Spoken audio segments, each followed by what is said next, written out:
So Jane, we're at Wembley Stadium and you're sat in front of the original minute book from 1863 as part of the Wembley tours. Can you just explain what that book's all about?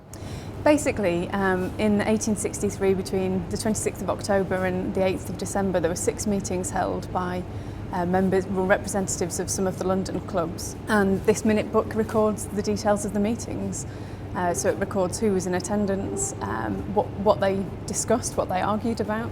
It's a wonderful historical document that just records how the FA came into being, really. And you're involved as a historian as part of the FA's search for the Founding Fathers. What's your role in all of this? Basically, I'm trying to build up a picture of the 8 Founding Fathers. So it was 7 committee men, and then one, Charles William Alcock, who was the founder of the FA Cup and sort of really leading force in setting up international football. So I'm just trying to find out who those men were, where they came from, what their background was, and what led them to being involved in the FA. And is that an easy task? Well, it was hard enough just deciphering the handwriting in the minute book, but basically, once we've figured out who the men were, it's just lots of trawling through historical documents, both online, ancestry records, and just trying to figure out whether we've got the right men, what they were doing when, and how they got to being in London. So Jane, why is the FA undertaking this search this year?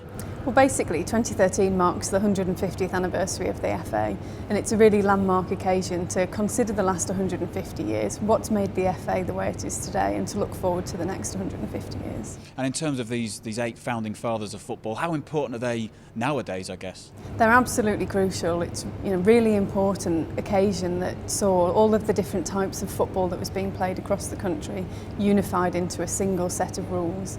And these men have led to the organisation that is the FA, which now oversees 7 million players, 400,000 volunteers, 300,000 coaches and 27,000 referees all across the country. And looking back at these eight men back in 1863, how much do we know about them? We know quite a bit. We know where they were born. We know what year they were born and died.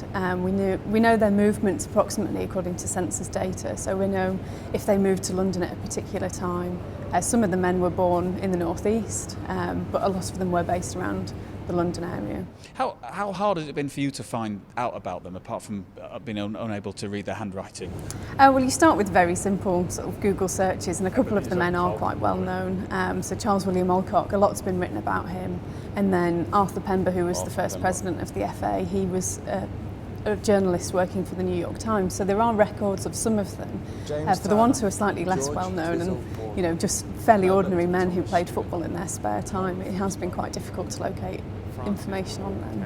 And obviously the FA search for the Founding Fathers is about trying to find distant relatives. How likely do you think that might be? I think we've got a really good chance of finding living relatives from a number of the men, if not all of them. This was an era where people had a lot of children, and so we're looking at big families, big extended families, and I think it's a really, really exciting opportunity for people who are fans of football and maybe not even fans of football to get involved in understanding their own histories and the history of the FA.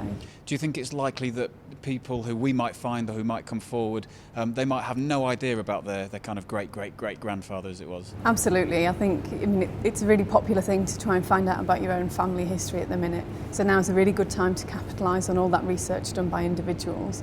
But then also that just because you know that your grandfather was a certain person doesn't mean that you know what he did, and you don't know, because they haven't recorded what the role of these men in the FA, then it could be a big surprise to some people. And Jane, should these people come forward and get in touch, what will happen? Is there anything organised later this year?